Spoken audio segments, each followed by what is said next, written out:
राजस्थान के एकीकरण की बात कर रहे थे हम, और राजस्थान के एकीकरण में हमने बात कर ली, पूरी सारणी बनाकर सब कुछ समझा चुका हूँ, और 7 चरणों के अंदर आई जो समस्याएं थी और उनका निराकरण कैसे हुआ वो सब समझा चुका हूँ। एग्जाम में कैसा भी क्वेश्चन आए हम तैयार हैं। अब देखो एकीकरण से संबंधित और बातें। एकीकरण के अंदर आखिर एकीकरण कौन करवा रहा था? तो एकीकरण सरदार पटेल करवा रहे थे, तो उनको वो काम सौंपा गया था, अपनी मर्जी से नहीं करवा रहे थे। इसके लिए एक विभाग की स्थापना की गई जिसे रियासती विभाग या रियासती सचिवालय या स्टेट्स मंत्रालय कहा गया।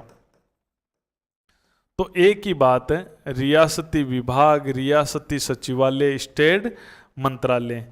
तो इसके द्वारा ही एकीकरण करवाया गया। ये काम हमें आजाद करने से पहले ही हो गया, क्योंकि ये सब अंग्रेजों का सिस्टम था, अंग्रेजों ने ऐसी व्यवस्थाएं की थी। तो इसकी जो स्थापना हुई, इस संगठन की, इस विभाग की, वो स्थापना हुई थी आजादी से पहले ही हो गई है। ये एकीकरण वाली पूरी बातें 5 जुलाई 1947, आजादी से पहले 5 जुलाई 1947 को ही हो गई रियासती विभाग की स्थापना। इसके जो अध्यक्ष थे, इसके अध्यक्ष थे सरदार वल्लभ भाई पटेल। तभी तो हम कहते हैं ना कि एकीकरण सरदार वल्लभ भाई पटेल ने करवाया है, उनको ये काम सौंपा गया था। ठीक है, इस रियासती विभाग का अध्यक्ष बनाया गया। उनके अलावा एक सचिव बनाया गया, वीपी मेनन। तो आपसे पूछे वीपी मेनन, आपसे पूछे कि जो है एकीकरण में किसका श्रेय जाता है, तो आप कहते हो सरदार वल्लभ भाई पटेल। लेकिन आज से 2 नाम ध्यान रखना है, सरदार पटेल भी और वीपी मेनन भी, क्योंकि वो भी सचिव थे। उनका भी बहुत बड़ा योगदान राजस्थान के एकीकरण में। इनको पूरे भारत के एकीकरण का काम सौंपा गया इस रियासती विभाग को, और ये काम बड़ा बेखूबी इन्होंने बहुत बढ़िया तरीके से किया। अगर हमें एकीकरण की आजकल हमें जो ज्यादातर जानकारियां मिलती है, वो वीपी मेनन ने एक किताब भी लिखी है एकीकरण पर, तो उससे मिलती है। तो उस किताब का नाम है, इनकी पुस्तक है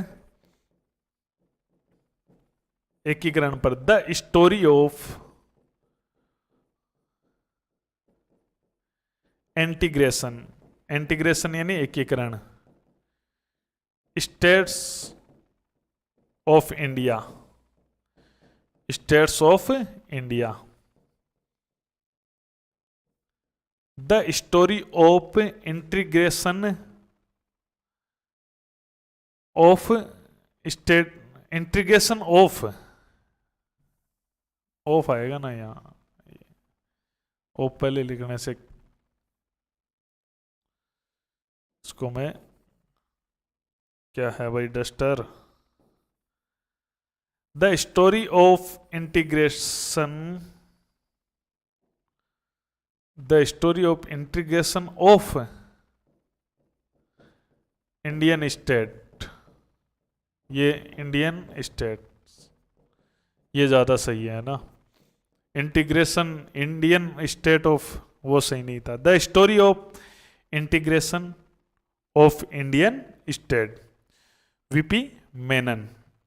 तो वीपी मेनन को इस पुस्तक जिसमें बहुत सारी जानकारी हमें मिलती है। अगर अपन बात करें हैं कि इसका कार्य क्या था, तो कार्य यही था कि देशी रियासतों का क्या करवाना है, एकीकरण करवाना है, देशी रियासतों का एकीकरण।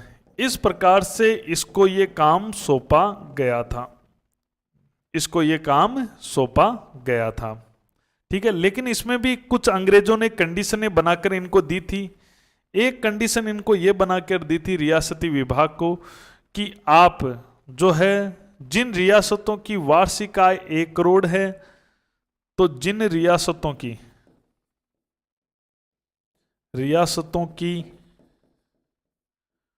वार्षिक आय 1 करोड़ है और जनसंख्या 10 लाख है, और जनसंख्या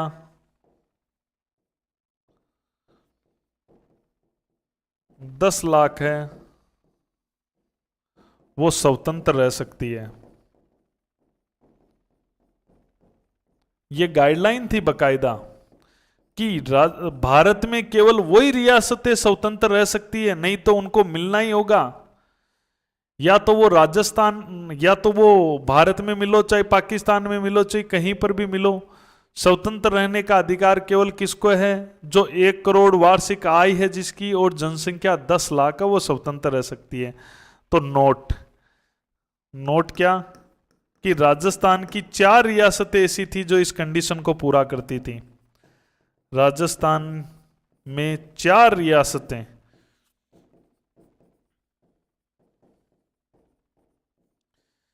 इस शर्त को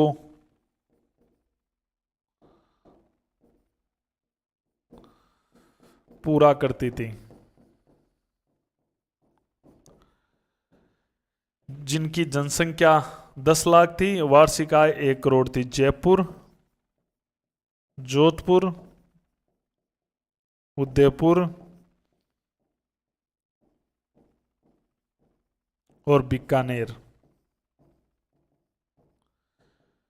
4 रियासतें इस कंडीशन को पूरा करती थी, तो ये स्वतंत्र रह सकती थी देखो, लेकिन इन राजाओं ने बड़ी आसानी से अपनी रियासतें दे दी थी। तो ये सब पटेल के ही दिमाग का, वीपी मेनन के दिमाग की ही उपज थी। तो ये रियासती विभाग है, ये इसका पूरा काम था। इसके बाद में क्या हुआ कि हमारे लिए जो है हमारा देश आज़ाद हुआ। ये तो 5 जुलाई को बना 1947 को, फिर हमारा देश आज़ाद हुआ। हमारा देश जब आज़ाद हुआ तो एक अंग्रेजों ने एक अधिनियम पारित किया था जिसका नाम था भारतीय स्वतंत्रता अधिनियम। अंग्रेजों ने हमें आज़ाद किया तो ऐसे नहीं किया, एक एक्ट आया जिसे कहते हैं, इंग्लैंड की संसद में आया ये, और ये एक्ट पारित हो गया 18 जुलाई को 1947 को पारित हो गया था इंग्लैंड की संसद में। तो भारतीय स्वतंत्रता अधिनियम आया इंग्लैंड की संसद में, हमें आजाद करने का एक अधिनियम आया। और इस अधिनियम की धारा 8 के अंदर यह कहा गया, इस अधिनियम की धारा 8 में यह कहा गया कि जो देसी रियासतें हैं, राजस्थान वगैरह में है, एमपी में है, कहीं पर भी है, लगभग 550 रियासतें थी भारत में। देसी रियासतों पर ब्रिटिश जो सर्वोच्चता है वो समाप्त की जाती है। अब कोई ब्रिटेन का अधिकार नहीं रहा उन पर, ब्रिटिश सर्वोच्चता समाप्त की जाती है। वह स्वतंत्र है और जो संधि थी वो संधि समझौते सब रद्द कर दिए गए। जो भी इनके साथ में सहायक संधियां वगैरह हुई वो सब रद्द कर दी कि अब आप स्वतंत्र हो, हमारी तरफ से ब्रिटिश जो सर्वोच्चता आप पर समाप्त कर दी। ये एक हमारे लिए टेंशन वाली बात हो गई थी। एकीकरण के सामने चैलेंज आ गया था कि भाई ब्रिटिश सर्वोच्चता आपने समाप्त कर दी, अब उनको स्वतंत्र कर दिया, आपको उनको या तो भारत सरकार के अधीन करना था या वो संधि शर्तें कुछ भारत सरकार के अधीन रहती, लेकिन इन्होंने उनको स्वतंत्र कर दिया वो संधि समझौते रद्द करके, और उन्होंने कुछ बात नहीं कही। अब क्या हुआ, इससे हौसले बढ़ गए इस अधिनियम से। और नोट, जब हमें 15 अगस्त को आज़ादी मिली, 15 अगस्त 1947 को, तो राजस्थान की 4 रियासतें ऐसी थी, राजस्थान की 4 रियासतें ऐसी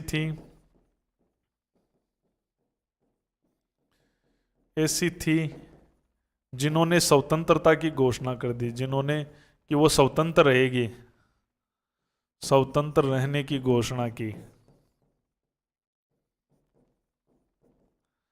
पूछेंगे ये राजस्थान की कौन सी ऐसी थी जिन्होंने स्वतंत्रता की घोषणा कर दी। एक तो थी जोधपुर, एक थी धौलपुर, एक थी अलवर और एक थी डूंगरपुर। ये 4 रियासतें ऐसी थी जिन्होंने स्वतंत्रता की घोषणा कर दी थी। देखो जोधपुर का राजा तो नाराज चल ही रहा था, हनुवंत सिंह, पाकिस्तान में मिलने का वो जो भी सीन हुआ था अपन पढ़ेंगे। धौलपुर का राजा उदयबान सिंह भी जो है वो क्या कर रहा था, वो भी पाकिस्तान में मिलने का इच्छुक हुआ करता था। तो एक वो था, ठीक है। और धौलपुर का राजा उदयबान सिंह वो पाकिस्तान में मिलने का इच्छुक था, उसने प्लान बनाया था, आगे बताऊंगा मैं आपको स्टोरी। अलवर था ही, आपको याद आ गया, गांधी जी की हत्या में नाम आया, सांप्रदायिक हिंसा में नाम आया, तो अलवर। डूंगरपुर का राजा लक्ष्मण सिंह भी, ठीक है। ये ऐसे थे जो आज़ादी के समय इन्होंने भी आज़ाद रहने की घोषणा कर दी थी कि ये किसी में भी शामिल नहीं होएंगे। तो इस प्रकार से ये सीन हुआ। अब अपन बात करते हैं कुछ महत्वपूर्ण तथ्यों की। तो ये सब चीजें हो गई। अब चलो नया टॉपिक लेते हैं अपन, महत्वपूर्ण तथ्य।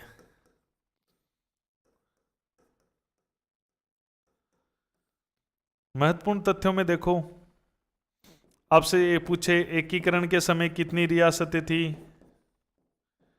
एकीकरण के समय रियासतें थी 19। कितनी रियासतें थी? 19 रियासतें एकीकरण के समय थी। आपसे पूछे कि मुस्लिम रियासतें कितनी थी। मुस्लिम, तो मुस्लिम रियासत तो एक ही थी, एक, टोंक। आपसे पूछे कि जाट रियासतें कितनी थी एकीकरण के समय। जाट रियासत थी 2, भरतपुर और धौलपुर। आपसे पूछे राजपूत रियासत कितनी थी, तो राजपूत रियासत कितनी थी, तो देख लो, एक मुस्लिम और 2 ये, तो बच गई कितनी, 16। जो शेष बची वो 16 की 16 ही राजपूत रियासतें थी। ऐसी रियासतें कौन सी है जिनको तोपों की सलामी अंग्रेज नहीं देते थे। ऐसी रियासतें जिन्हें अंग्रेज तोपों की सलामी नहीं देते थे। तोपों की सलामी नहीं देते, ऐसी रियासतें कौन सी थी जिनको अंग्रेज तोपों की सलामी नहीं देते थे। तो रियासतों में छोटी छोटी रियासतें किशनगढ़ है और शाहपुरा है, इनको तोपों की सलामी नहीं मिलती थी। उसके अलावा 3 ठिकाने थे, उन 3 ठिकानों को भी तोपों की सलामी नहीं मिलती थी। तो इसलिए इन्हें कहा जाता था नॉन सल्यूट स्टेट। इनको सल्यूट नहीं मिलता था, नॉन सल्यूट स्टेट। आपसे पूछे कि नॉन सल्यूट स्टेट, तो वैसे देखें तो नॉन सल्यूट स्टेट तो 2 थे, और अगर अपन ठिकानों को भी गिने तो 3। अंग्रेज जिसको जितनी तोपों की सलामी दी जाती थी उसका दर्जा अंग्रेजों के दरबार में उतना ही ज्यादा माना जाता था। 2 रियासतें ऐसी हैं जिनको तोपों की सलामी नहीं दी जाती थी, एक तो किशनगढ़ और एक शाहपुरा। उसके अलावा ठिकानों को भी नहीं दी जाती थी, इसलिए ऐसे राज्यों को नॉन सल्यूट नहीं मारते थे, तोपों का सल्यूट नहीं देते थे। तो इस प्रकार से ये अपने रियासतें थी 2। उसके अलावा देखो कहानी कैसे शुरू होती है, विल्ले पत्र की कहानी कैसे शुरू होती है। हुआ यह था कि राजाओं का एक संगठन था जिसका नाम था नरेंद्र मंडल। राजाओं का संगठन था ये नरेंद्र मंडल। तो नरेंद्र मंडल जो राजाओं का संगठन था, नरेंद्र मंडल,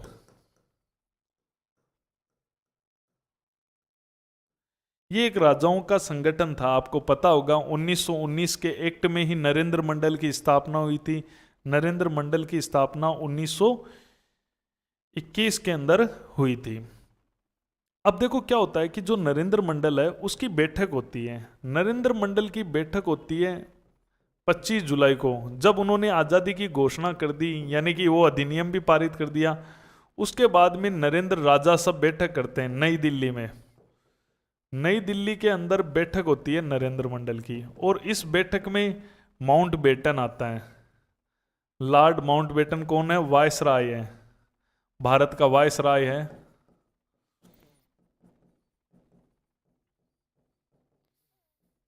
लॉर्ड माउंटबेटन आता है। आजादी की घोषणा हो गई है, ठीक है। उसके बाद में माउंटबेटन आता है और यहां पे 2 पत्र जारी करता है कि या तो आप किसी में मिल जाओ, या तो भारत में मिल जाओ या पाकिस्तान में मिल जाओ, या एक आप स्वतंत्र रह लो। जिस पत्र पे साइन करोगे वही आपका सही माना जाएगा। तो इस प्रकार से वह 2 सिस्टम लेकर आया। एक का नाम था इंस्ट्रूमेंट ऑफ एक्सेशन, तो वो जिसको अपन सामान्य रूप से विलय पत्र के नाम से जानते हैं। तो इसने माउंटबेटन ने क्या किया, यहां पे इसने यहां पे माउंटबेटन ने इसने 2 पत्र जारी किए।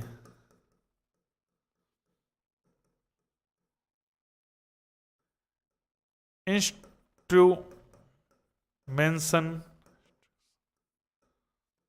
ऑफ, जिसको इंस्ट्रूमेंशन ऑफ एक्सेशन, एक्सेशन यानी इसको हिंदी में तो मैं ढंग से कह सकता हूं कि विलय पत्र कह दो, या इसे सम्मिलन पत्र कह दो। आप किस में मिलोगे, सम्मिलन पत्र कह दो, ठीक है। तो इस नामों से इसको जाना जाता था। इंस्ट्रूमेंशन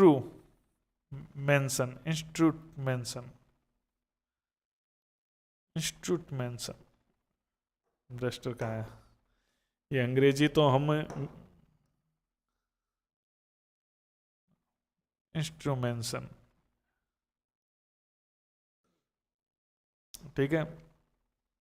तो ये जो विलय पत्र था, आप जानते हो कि आप भारत में मिलना चाहते हो कि पाकिस्तान में मिलना चाहते हो, ये आपका विलय पत्र है। इसको सम्मिलन पत्र, विलय पत्र, कई नामों से इसको जाना जाता था।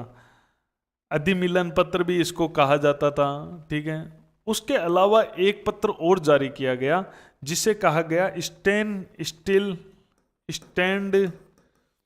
Still agreement. दोनों में क्या अंतर था? तो इंस्ट्रूमेंट में ऑफ एक्सेशन, इसमें और इसमें क्या अंतर था? तो इसमें तो ये था कि आपको किसी में मिलना होगा, और ये अगर आप स्वतंत्र रहते हो, ये आप स्वतंत्र रहते हो तो स्वतंत्र रहने पर था। ये आपके स्वतंत्र रहने पर था।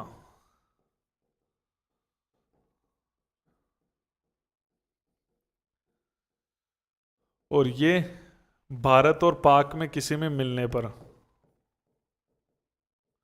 किस में मिलना चाहते हो उसके लिए इस पे साइन करो।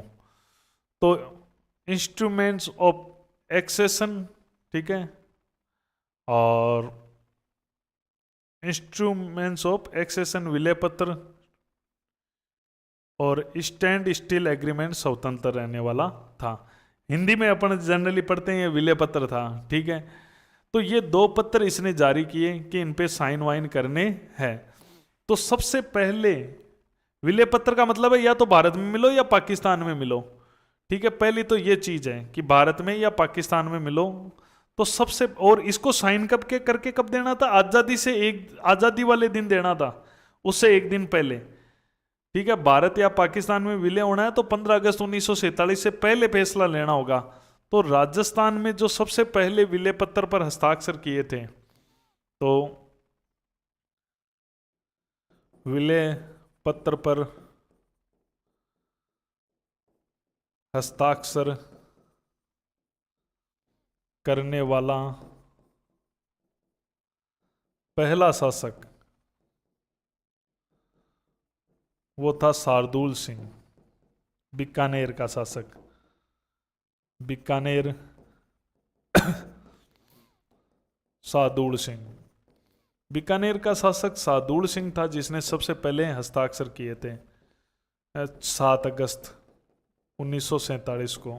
आज़ादी से 7-8 दिन पहले 7 अगस्त को इसने हस्ताक्षर कर दिए थे। अब क्वेश्चन बनता है कि विलय पत्र पर हस्ताक्षर करने वाला अंतिम शासक कौन था? तो राजस्थान का अंतिम शासक था धौलपुर का शासक। धौलपुर के शासक ने सबसे लास्ट में किए। ये पाकिस्तान में मिलना चाहता था धौलपुर का शासक उदयभान सिंह, उदयभान सिंह। तो इसने 14 अगस्त को साइन किए थे। जो जोधपुर रियासत है, जोधपुर राजा भी पाकिस्तान में मिलना चाहता था लेकिन उसने भी साइन कर दिए थे। तो जोधपुर वाला जरूर पूछा जा सकता है कि विले पत्र पर जोधपुर रियासत ने कब हस्ताक्षर किए थे, क्योंकि ये काफी चर्चित रहा था मामला, अभी बताऊंगा मैं आपको।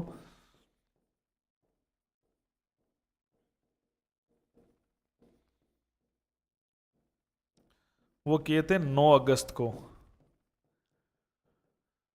9 अगस्त 1947 को जोधपुर रियासत ने कर दिए थे। शासक थे हनुवंत सिंह, जोधपुर के शासक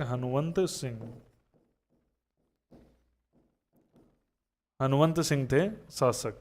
तो ये कुछ विले पत्र की बातें हो रही है अपनी, ठीक है, कि सबसे पहले किसने किया, तो सबसे पहले बीकानेर ने किया, सबसे लास्ट में किसने किया, धौलपुर ने किया।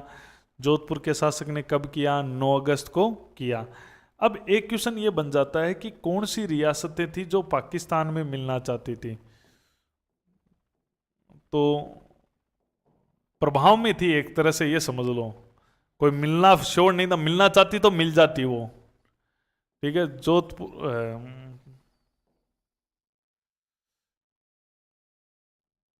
ऐसी रियासतें जो पाकिस्तान के प्रभाव में थी, पाकिस्तान कह दो या मोहम्मद अली जिन्ना जो पाकिस्तान वाला था, जिन्ना के प्रभाव में थी। एक तो मिलना भी लिख दे, एग्जामिनर लिख दे, एग्जामिनर का क्या है, जोधपुर धौलपुर, जब इनको इतिहास की पूरी जानकारियां नहीं है, ठीक है, जल्दीबाजी में जो कुछ था वो लिखवा दिया गया। कभी अपन खूब चर्चाएं करेंगे, ठीक है, जब समय होगा तब, कि कहाँ इतिहासकारों ने कहाँ कहाँ गलतियां की है।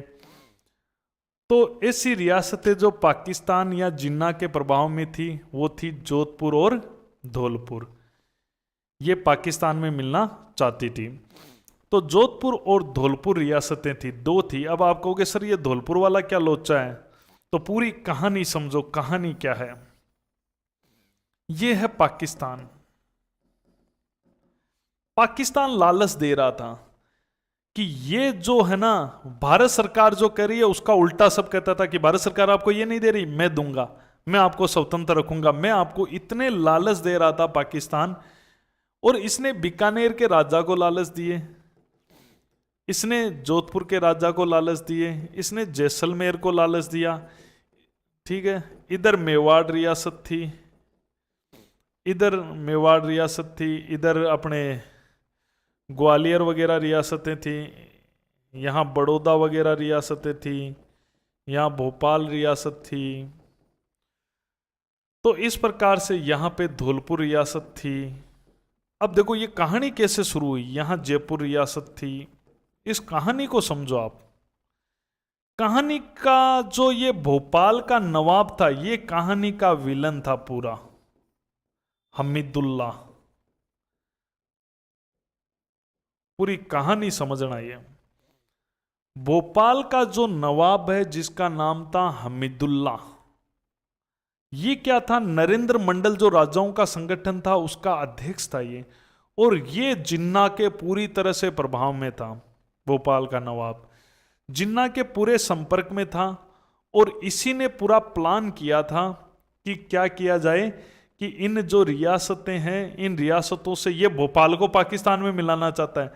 भोपाल को पाकिस्तान में मिलाने के लिए इसको क्या करना पड़ेगा, जयपुर, ये जैसलमेर, जोधपुर, जयपुर की सीमा धौलपुर से लगती है, फिर भोपाल लगाओ, या फिर इसको जोधपुर और इधर होता हुआ ये भोपाल लगाओ, ठीक है, सीमा टच होनी जरूरी थी। तो अब इसने ये प्लान किया कि इसका खास दोस्त था धौलपुर का राजा उदयभान सिंह, उसको लेकर इन दोनों ने ही योजना बनाई थी।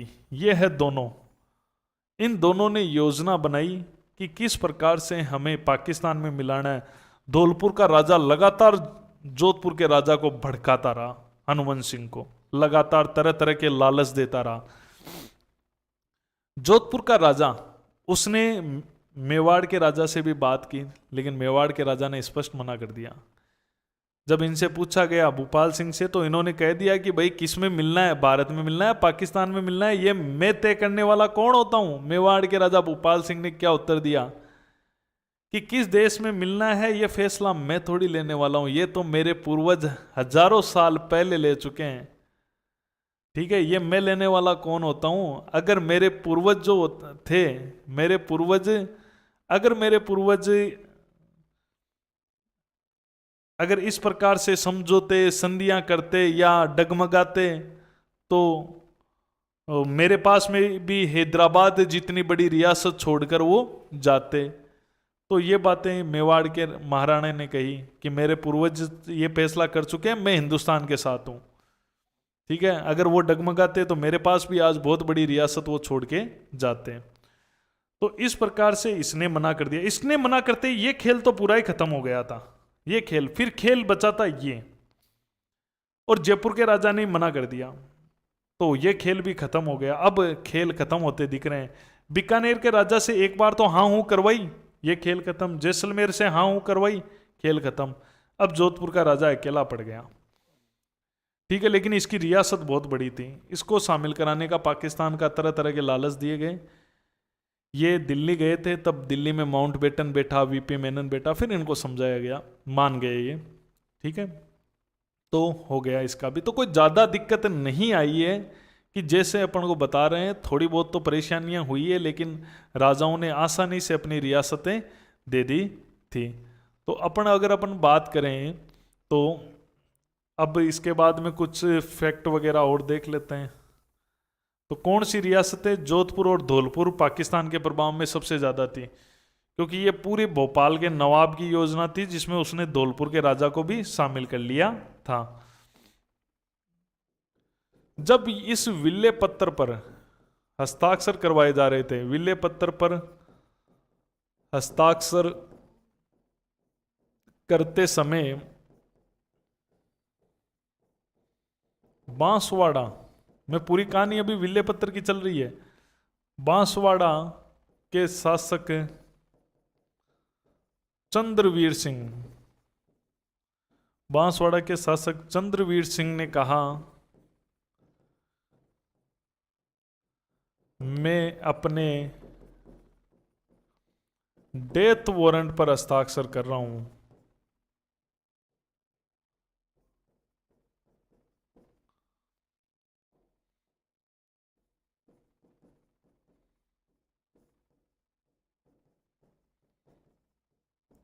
मैं अपने डेथ वारंट पर हस्ताक्षर कर रहा हूं। तो विल्ले पत्र पर हस्ताक्षर करते समय इसने कहा, चंद्रवीर सिंह ने, कि मैं अपने डेथ, और सही कहा, विल्ले पत्र पर हस्ताक्षर करते ही रियासतें खत्म हो गई ना, तो डेथ वारंट ही हो गया ना, उस पर मैं हस्ताक्षर कर रहा हूं।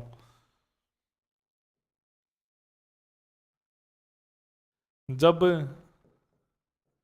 विल्ले के बारे में पूछ ले किस शासक ने कहा, विल्ले के बारे में मेवाड़ महाराणा भूपाल सिंह से पूछा गया,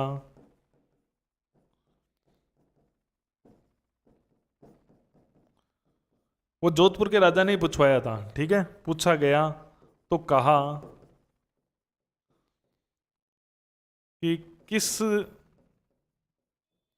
देश में मिलना है यह फैसला मेरे पूर्वज कर गए, मेरे पूर्वज कर गए। अगर वो डगमगाए होते, अगर वो डगमगाए होते तो हैदराबाद जैसी रियासत छोड़कर जाते। मैं हिंदुस्तान के साथ हूं।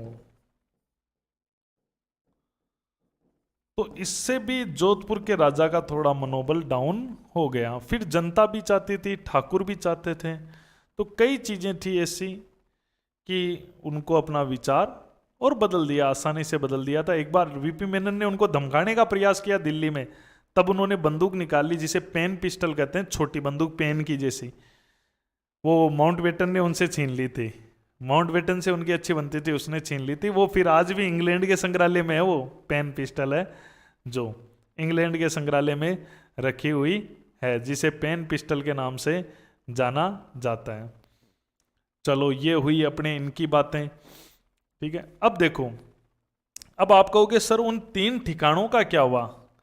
जो 3 ठिकाने थे, उन 3 ठिकाने का एकीकरण का क्या सिस्टम हुआ? तो 3 ठिकाने का एकीकरण देख लो। पहला ठिकाना आपके निमराना, दूसरा ठिकाना लावा टोंकर, एक था कुशलगढ़, और तीसरा ठिकाना आपके लावा टोंक वाला। एकदम आसान है, देखो लावा। निमराना किस में आता था भाई? अलवर में आता था ना। अलवर किस चरण में शामिल हुआ था? अलवर शामिल हुआ था, अलवर रियासत के अधीन था, तो अलवर रियासत के साथ शामिल हुआ निमराना, अलवर रियासत के साथ। तो अलवर रियासत है वो कौन से चरण में शामिल हुई थी? प्रथम चरण। लो, रटने की जरूरत ही नहीं है। कुशलगढ़ बांसवाड़ा रियासत से अलग होकर ठिकाना बना था, तो बांसवाड़ा रियासत किस में आती थी? वो आती थी अपने बाबू जाड़ू दूसरे चरण में, तो द्वितीय चरण में। अब आप कहोगे सर लावा तो टोंक में आता है। टोंक में आता है, लेकिन लावा जो है वो नरुकाओं का ठिकाना था, और वो कभी जयपुर का ही अंग रहा था। लावा ठिकाना कभी जयपुर हाँ टोंक रियासत का रहा है, लेकिन टोंक तो खुद नहीं बनी है ना। टोंक तो खुद 1817-18 के अंदर टोंक बनी, 17 में बनी। तो टोंक से पहले ये वास्तव में ये इलाका जो था ये जयपुर के अंडर में आता था। तो यह लावा को पहले तो जयपुर रियासत में मिलाया गया, जयपुर रियासत में मिलाया गया तुरंत ही, और उसके बाद में इसको जयपुर रियासत के साथ चतुर्थ चरण में शामिल कर दिया गया। तो ये रियासतों के साथ साथ ही शामिल हुए हैं अपनी जो रियासतें मिलाकर। तो इसको लावा को पहले जयपुर रियासत में मिलाया गया, ठीक है। ये थोड़ा सा ध्यान रखना, लावा पड़ जाता तो टोंक में है, लेकिन पहले इसको जयपुर रियासत में मिलाया, फिर इसको चतुर्थ चरण में शामिल किया गया था। तो इस प्रकार से अब अपन बात करते हैं इस संपूर्ण एकीकरण में कुल कितना समय लगा। एकीकरण में लगा कुल समय, एकीकरण में तो समय लगेगा ही, 8 वर्ष 7 माह 14 दिन। जब अपन को पढ़ने में टाइम लग रहा है तो एकीकरण होने में तो टाइम लगेगा। तो एकीकरण को टाइम लगा था 8 वर्ष 7 माह और 14 दिन में ये एकीकरण कंप्लीट हो गया था। अब देखो ये एकीकरण की बातें तो चली रही हैं, ठीक है। इससे पहले भी कुछ प्रयास हुए थे, राजाओं ने अपने स्तर पे प्रयास किए थे, राजाओं द्वारा अपने स्तर पर प्रयास, राजाओं ने अपने स्तर पर भी एकीकरण के प्रयास किए थे। और सबसे पहले प्रयास किया था, ठीक है, तो कोटा के राजा ने प्रयास किया, वागड़ के राजा ने प्रयास किया, ठीक है। सब क्या बनाना चाहते थे? अपने स्तर पर संगठन बनाना चाहते थे, आसपास की रियासतों को मिलाना चाहते थे और अपने स्तर पर संगठन बनाना चाहते थे। तो देखो ये वागड़ संघ, वागड़ संघ कौन बनाना चाहते थे? वागड़ में कौन आता है? डूंगरपुर प्लस बांसवाड़ा प्लस प्रतापगढ़, और अगर एक उसको ले ले तो कुशलगढ़ ठिकाने को ले ले तो इनसे मिलाकर वागड़, आपको ही पता है वागड़ का इलाका ये, तो डूंगरपुर बांसवाड़ा और प्रतापगढ़ को मिलाकर, इसको मिलाकर वागड़ संघ बनाना चाहते थे। डूंगरपुर के राजा बड़े तेज थे, डूंगरपुर के राजा वागड़ संघ कौन बनाना चाहते थे? डूंगरपुर शासक। मीटिंग भी बुलाई इन्होंने, रावल लक्ष्मण सिंह। लेकिन क्या हुआ, इन राजाओं को सही नहीं लगा, इनको लगा कि ये हम चारों पर राजा बन जाएगा, बांसवाड़ा प्रतापगढ़ को एक डर लगा कि लक्ष्मण सिंह एक डूंगरपुर संघ बनाना चाहता है। उसके अलावा हाड़ौती संघ का भी प्लान बना। हाड़ौती में सबसे पहली पुरानी रियासत बूंदी, बूंदी से ही कोटा अलग हुआ है, कोटा से ही झालावाड़ अलग हुआ है। इन 3 रियासतों को मिलाकर हाड़ौती संघ बनाना चाहता था। मेन राजा कौन था? कोटा वाला बनाना चाहता था, वो कोटा का शासक था, भीम सिंह था ना, कोटा शासक भीम सिंह, मेन यही था। इनमें तो मेन डूंगरपुर ही होगा ना। आपको पता है लक्ष्मण सिंह को वरिष्ठ बनाया गया, उपराज प्रमुख, फिर कनिष्ठ बनाया गया, तो मेन तो वही है। ठीक है, लक्ष्मण सिंह जी वो कनिष्ठ बनाया गया था डूंगरपुर के वाले को, तो मेन था। कोटा का शासक भीम सिंह मेन है इनमें, तो वो उसका प्लान था, ये हाड़ौती संघ बनाना चाहता था। राजस्थान यूनियन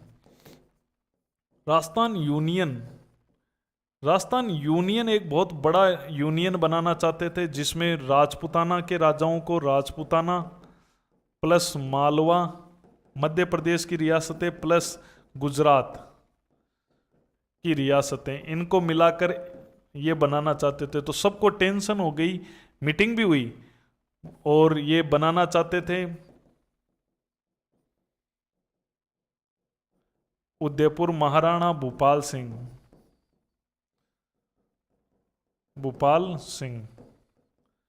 ये बनाना चाहते थे, ये राजस्थान यूनियन। इसके लिए इन्होंने उदयपुर के अंदर एक सम्मेलन भी करवाया था। तो ये उदयपुर के अंदर सम्मेलन भी रखवाया था नवंबर में। तो इन्होंने एक सम्मेलन करवाया था और इनका पूरा प्लान बन चुका था 1946 के अंदर उदयपुर में। ठीक है, और इन्होंने अपना संवैधानिक सलाहकार भी नियुक्त कर दिया यहां पर कि हमारा सबका संविधान बनेगा। संवैधानिक सलाहकार बनाया इन्होंने के.एम. मुंशी को।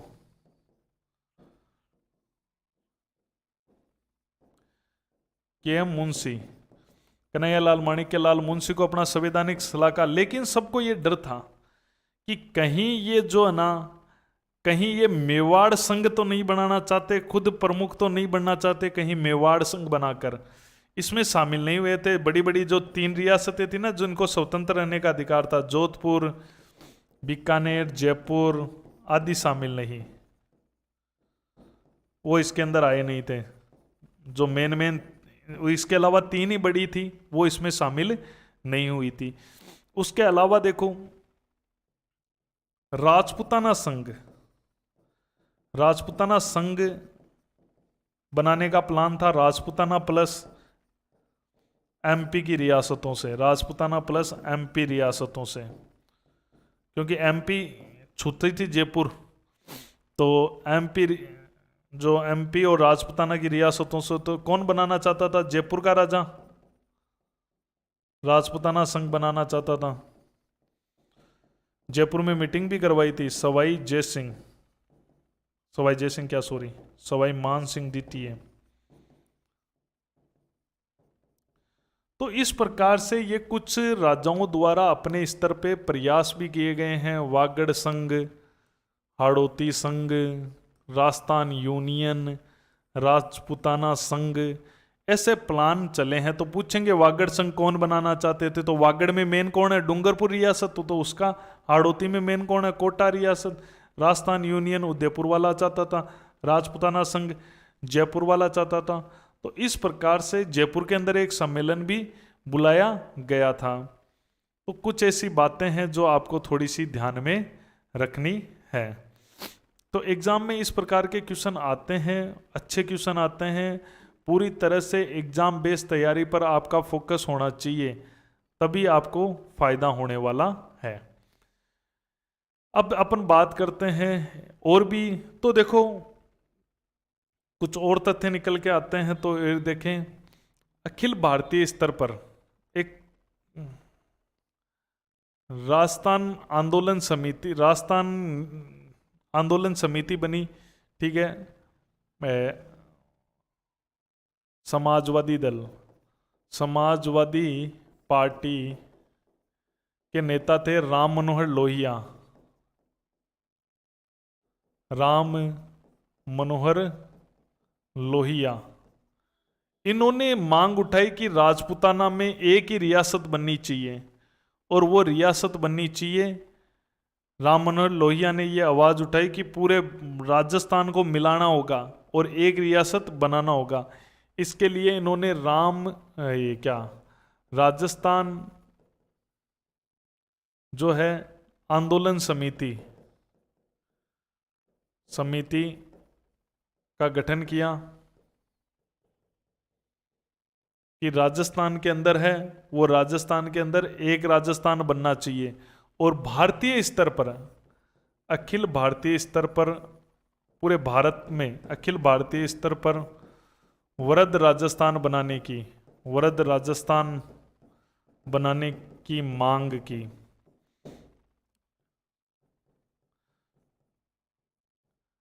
राम मनोहर लोहिया ने राजस्थान आंदोलन समिति बनाई और मांग की, यही इस कमेटी के अध्यक्ष थे, इन्होंने मांग की कि हमें एक वृहद राजस्थान चाहिए। ये पूरे भारत में आवाज उठाई गई राम मनोहर लोहिया के द्वारा।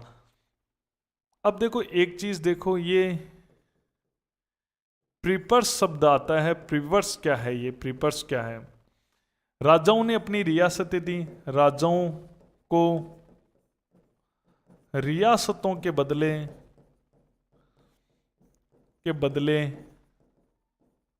दिया गया वार्षिक भत्ता। राजाओं ने अपनी रियासतें दी, उनके बदले में राजाओं को वार्षिक भत्ता दिया गया, उसे प्रीपर्स कहा गया। तो सार्ववादिक जो था वो जयपुर वाले का था। जयपुर वाले को सबसे ज्यादा दिया गया, 18 लाख का प्रीवियस दिया गया, 18 लाख। फिर जोधपुर वाले को दिया गया, आय के हिसाब से ही दिया गया था, उनकी आय जो राज्य की थी, इसको लगभग 17.5 लाख के आसपास दिया गया था। और बीकानेर को 17 लाख, ठीक है। और आपको पता है ना, मेवाड़ वाले को 20 दिया गया, लेकिन उसको वैसे 10 + 5 + 5 दिए गए थे, ठीक है। 10 लाख उसका प्रीवियस था, 5 राजप्रमुख का भत्ता था, और 5 उसको धार्मिक कार्यों के लिए मेवाड़ को या उदयपुर को दिया गया। मेवाड़ी तो उदयपुर है ना। तो ये मैंने आपको ये बात भी बता दी, वार्षिक भत्तों की बातें भी बता दी, ठीक है। और कौन कौन से जो है प्रयास किए गए उनके बारे में भी हमने बात कर ली। अब कुछ 2-3 तथ्य यहाँ पे और बता देता हूँ एकीकरण से रिलेटेड, फिर एकीकरण के बाद में क्या होता है उस पर भी थोड़ी सी चर्चा कर लेते हैं। देखो, बीकानेर का जो राजा था उसने भी एक प्लान बनाया था, तो वो भी थोड़ा बहुत मान लो कहीं ना कहीं क्वेश्चन अटका दिया जाए तो अपन उसके लिए भी तैयार हैं। एक लोहारू रियासत थी जो थी हरियाणा में, है तो टच तो चूरू और अपने झुंझुनू उधर टच थी। लोहारू रियासत जो हरियाणा के अंदर थी, या इस रियासत को बीकानेर शासक सादुल सिंह ने मिलाने का प्रयास किया।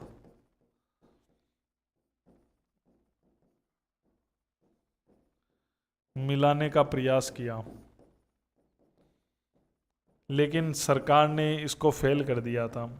तो एक तो ये लोहारू रियासत का नवाब था, उससे समझौता वगैरह करके उसको मिलाकर ये अपनी सीमाएं और बढ़ाना चाहता था। तो ये थोड़ा सा दिमाग में रहे कि लोहारू रियासत, 1 लाइनर क्वेश्चन आ गया तो क्या करेंगे।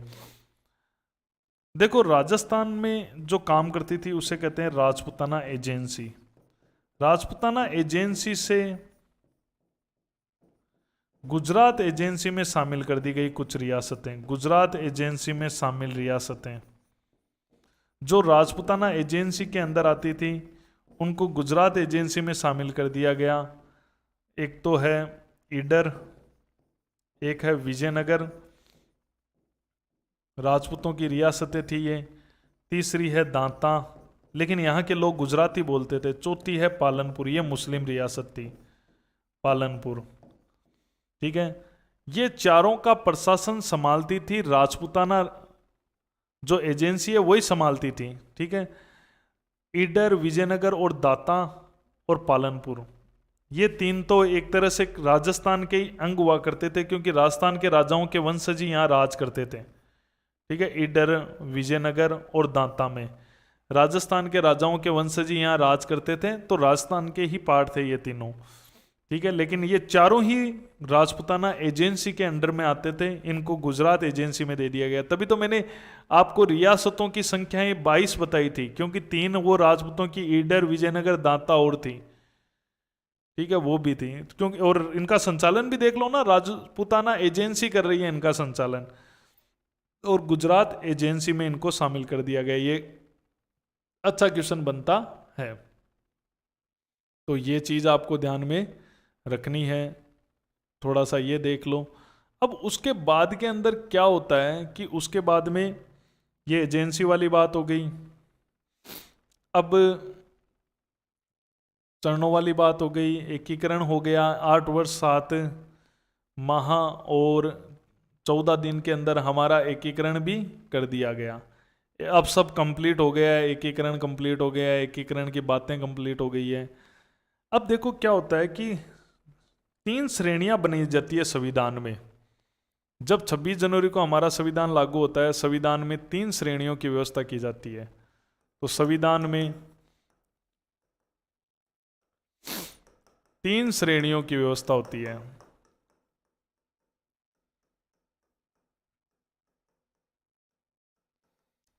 संविधान में 3 श्रेणियों की विशेषता होती व्यवस्था की जाती है। ए श्रेणी या क श्रेणी, ठीक है, एक ही जगह क भी लिखा आ सकता है। बी श्रेणी के राज्य या ख भी लिखा आ सकता है, और सी श्रेणी के राज्य, और यहां पर ए बी क ख ग श्रेणी के राज्य। तो ए श्रेणी के राज्य कौन से थे? जो अंग्रेज हमें छोड़कर देके गए थे, जो ब्रिटिश सरकार से लिए गए थे, जो ब्रिटिश भारत से लिए गए थे। ब्रिटिश भारत से लिए गए प्रांत, ब्रिटिश भारत से लिए गए प्रांत, जैसे हमने बम्बई स्टेट है, बम्बई प्रांत, मद्रास प्रांत, ठीक है, बिहार प्रांत, ठीक है, संयुक्त प्रांत, ऐसे। और यहां पर राज्यपाल नियुक्त किया गया। इनमें जो अंग्रेजों से लिए थे वहां राज्यपाल नियुक्त किए गए। और जो देसी रियासतों से बने थे राज्य, देसी रियासतों के एकीकरण से जो राज्य बने थे, एकीकरण से बने राज्य, उनको 20 श्रेणी में रखा गया। इसमें एग्जाम्पल राजस्थान, मध्य भारत,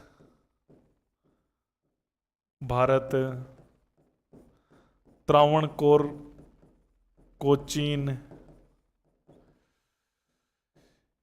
राजस्थान, मध्य भारत, त्रावणकोर, कोचीन, ये सब क्या थे? ये देसी रियासतों के एकीकरण से बने हुए राज्य थे। इनको 20 श्रेणी में रखा गया, ठीक है। तो यहां पर राजप्रमुख नियुक्त किया गया। हमारे संविधान में यहां पर राजप्रमुख की नियुक्ति की गई। ये बात है जब हमारा संविधान लागू हुआ 26 जनवरी को, तब। तीसरा बन गया चीफ कमिश्नर प्रांत। जो चीफ कमिश्नर प्रांत थे, ठीक है, वहां पर नियुक्त किए गए, वो किए गए जैसे अजमेर वगैरह। यहां पर प्रशासक, जिनको कहा गया चीफ कमिश्नर, चीफ कमिश्नर नियुक्त किए गए, प्रशासक नियुक्त किए गए, ठीक है। यहां पर ऐसी विशेषताएं यहां पर हुई। ए श्रेणी में राज्यपाल, बी श्रेणी में राजप्रमुख और सी श्रेणी में चीफ कमिश्नर। तो हम किस में आते थे? आपसे क्वेश्चन आएगा कि राजस्थान किस श्रेणी का राज्य था? बी श्रेणी का, और यहां पर राजप्रमुख नियुक्त किया गया। लेकिन आपको पता होगा संविधान का 7वां संविधान संशोधन, 7वां संविधान संशोधन, 7वां संविधान संशोधन कब हुआ? 1956 में हुआ। 7वें संविधान संशोधन में क्या किया गया? ये किया गया कि ये श्रेणी व्यवस्था समाप्त कर दी गई। श्रेणी व्यवस्था समाप्त। तो सब में क्या नियुक्त कर दिए गए? राज्यपाल नियुक्त, सभी में राज्यपाल की नियुक्ति। तो इस प्रकार से राजस्थान में भी किसकी नियुक्ति हो गई? राज्यपाल की। राजस्थान में राज्यपाल की नियुक्ति कब हुई? 56 में। और राजस्थान के पहले राज्यपाल कौन थे? तो प्रथम राज्यपाल थे गुरुमुख निहाल सिंह। गुरुमुख निहाल सिंह कब बने? 1956 में। 1956 में बने। अब देखो हमारा एकीकरण भी 1956 में हुआ, 1 नवंबर को, इनको भी 1 नवंबर को बनाया गया। ठीक है, 1 नवंबर को, 1 नवंबर डेट ही बता देता हूँ, 1956 को बनाया गया। उस समय जब हमारा एकीकरण कंप्लीट हुआ, उस समय राजस्थान के मुख्यमंत्री कौन थे? क्वेश्चन आ सकता है। एकीकरण कब कंप्लीट हुआ? एकीकरण, या मैं कहूँ समाप्त, या मैं कहूँ पूर्ण राजस्थान का निर्माण, पूरा राजस्थान, पूर्ण राजस्थान का निर्माण, या वर्तमान राजस्थान का निर्माण, निर्माण के समय मुख्यमंत्री थे, 56 में हुआ ना, तो 56 में थे मोहनलाल सुखाड़िया। 1956 मोहनलाल सुखाड़िया। तो ये आपके क्वेश्चन आ सकता है कि एकीकरण 1956 में जब संपूर्ण राजस्थान का निर्माण हो गया था, तब हमारे जो मुख्यमंत्री हैं वो कौन थे? तो मोहनलाल सुखाड़िया हमारे मुख्यमंत्री थे। तो ये सभी बातें आपने देख ली। ठीक है। और वैसे हीरालाल शास्त्री पहले मुख्यमंत्री थे हमारे, और उनके समय वृद्ध राजस्थान का पहला मंत्रिमंडल बना था। अब मैं एक बार आपको रिवीजन करा देता हूं। ठीक है।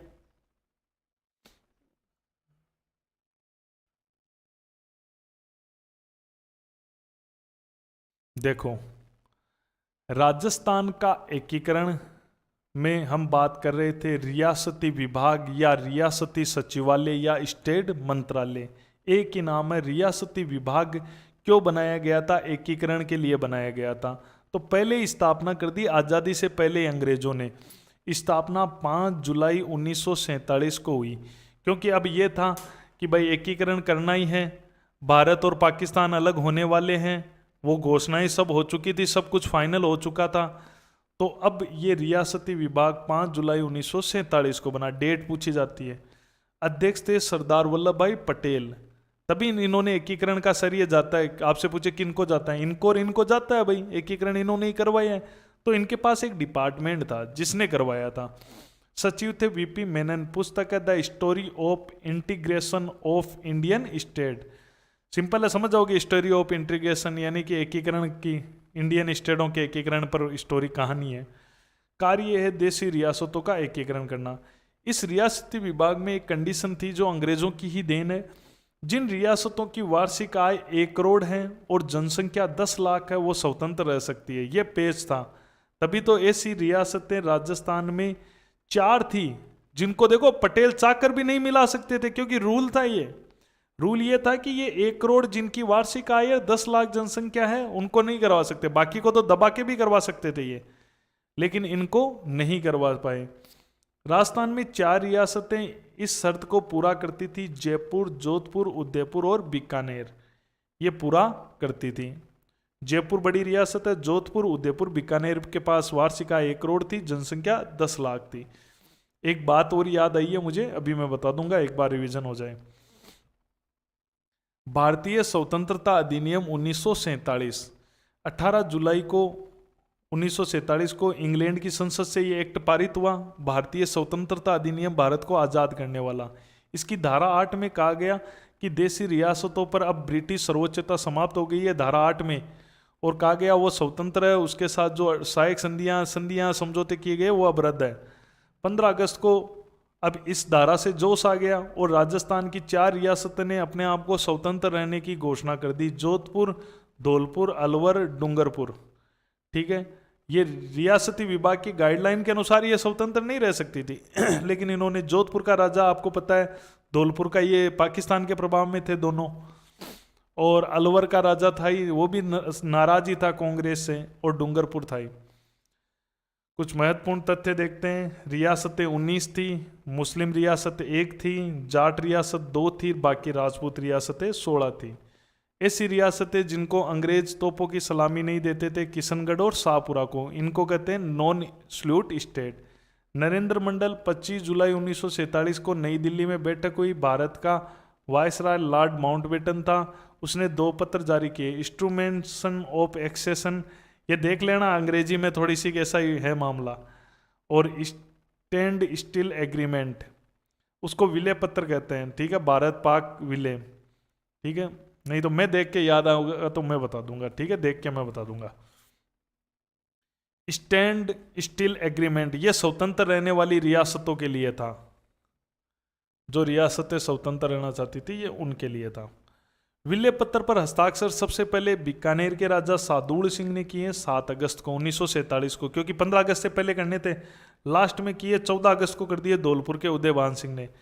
जोधपुर ने 9 अगस्त को ही कर दिए हणवंत सिंह ने, बाकी की डेट का कोई मतलब नहीं। ऐसी रियासतें जो पाकिस्तान के प्रभाव में थी, जोधपुर और धौलपुर उदयभान सिंह था। विलय पत्र पर हस्ताक्षर करते समय बांसवाड़ा के शासक चंद्रवीर सिंह ने क्या कहा कि मैं अपने डेथ वारंट पर हस्ताक्षर कर रहा हूँ, सही है, उसके साथ ही रियासतें खत्म थी। जब विलय के बारे में मेवाड़ के महाराणा भूपाल सिंह से पूछा गया तो उन्होंने कह दिया कि भाई ये फैसला तो मेरे पूर्वज कर चुके हैं, और अगर वो डिगमगाए होते तो हैदराबाद जैसी बड़ी रियासत हमारे लिए छोड़ के जाते, मैं तो हिंदुस्तान के साथ हूँ।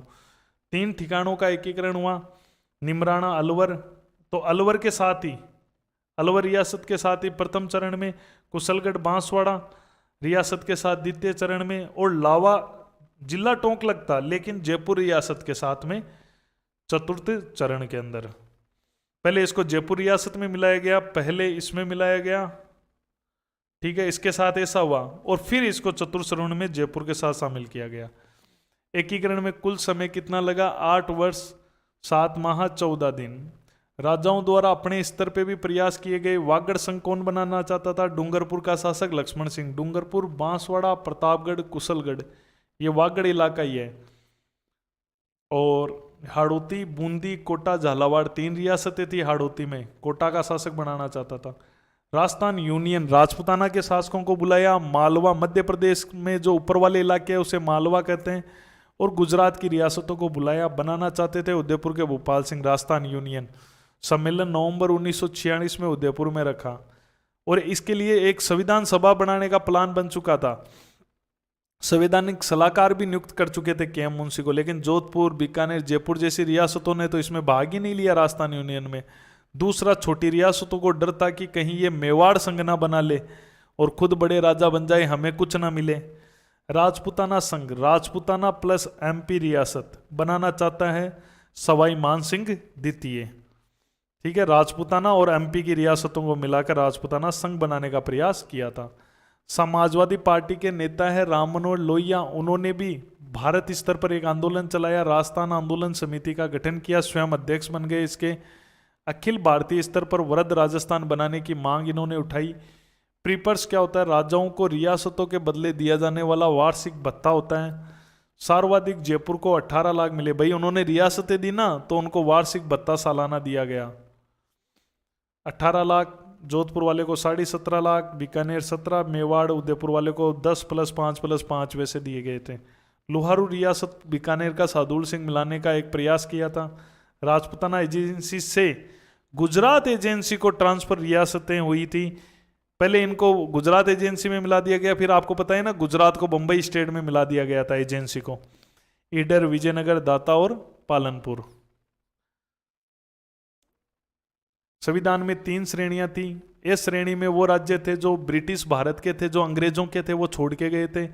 20 श्रेणी में वो राज्य हमारे संविधान में रखे गए जो देशी रियासतों के एकीकरण से बने, जैसे राजस्थान वगैरह, यहाँ राज प्रमुख नियुक्त किया गया। तीसरे वो जो अंग्रेजों से मिले चीफ कमिश्नर प्रांत थे, वहाँ चीफ कमिश्नर की नियुक्ति हुई। 7वें संविधान संशोधन 1956 में ये श्रेणी व्यवस्था खत्म, ये पूरा सिस्टम खत्म। तो राज प्रमुख का पद भी खत्म, राज्यपाल का पद आ गया। आपसे पूछे कब खत्म हुआ? 56 में। भाई इस दिन ही पद खत्म हुआ, इसी दिन ये आ गया। गुरुमुख निहाल सिंह। एकीकरण समाप्त हुआ पूर्ण राजस्थान निर्माण हुआ, मुख्यमंत्री थे मोहनलाल सुखाड़िया 1956 के समय जब ये हुआ। अब देखो एक स्टोरी और बताता हूं, शुरू की बात है, एकदम शुरू शुरू में। ये था अजमेर मेरवाड़ा, जब एकीकरण का प्लान चला था ना, ये केंद्र शासित प्रदेश था, और जब एकीकरण का प्रारंभ कर रहे थे, रियासती विभाग ही तो कर रहा था ना, रियासती विभाग। रियासती विभाग जो था, इस रियासती विभाग ने क्या किया, इस रियासती विभाग ने मुलाकात की। किससे मुलाकात की? एक तो किशनगढ़ से, किशनगढ़ के राजा सुमेर सिंह थे उस समय, उनसे मुलाकात की, और शाहपुरा के राजा से, शाहपुरा के राजा थे सुदर्शन देव, सुदर्शन सिंह या सुदर्शन देव, उनसे मुलाकात की कि आप दोनों को किस में मिलाया जाएगा। रियासती विभाग ने फैसला लिया कि इन दोनों को किस में मिलाया जाएगा, अजमेर मेरवाड़ा में मिलाया जाएगा। सबसे पहला ये प्लान था केंद्र शासित प्रदेश में, चीफ कमिश्नर में विलय किया जाएगा। किशनगढ़ वाला तो थोड़ा देर माना, लेकिन किशनगढ़ वाला मान गया, ठीक है, तैयार हो गया। लेकिन शाहपुरा के शासक ने मना कर दिया।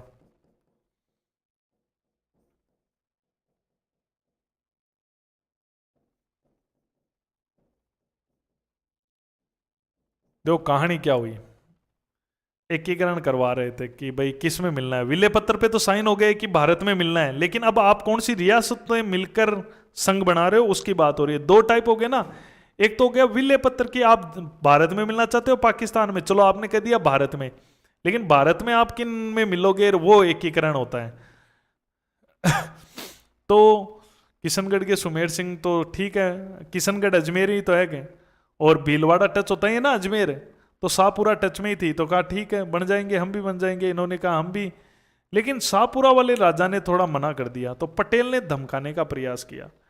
पटेल ने इनको कहा कि आपको पता नहीं है कि ऐसा करने पर हैदराबाद रियासत के साथ क्या हुआ था, इतनी बड़ी, वो तो भारत की बड़ी रियासत थी, उसके साथ में क्या हुआ। तो इन्होंने कहा कि वो गलत थे, हम गलत नहीं है, ठीक है, वो गलत थे इसलिए आपने कदम उठा लिया, हम गलत नहीं है।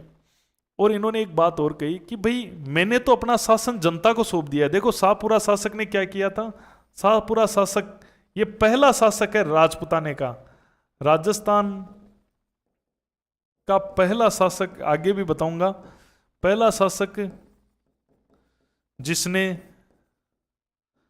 उत्तरदायी शासन की स्थापना की और जनता को शासन सौंप दिया था, शासन की स्थापना की।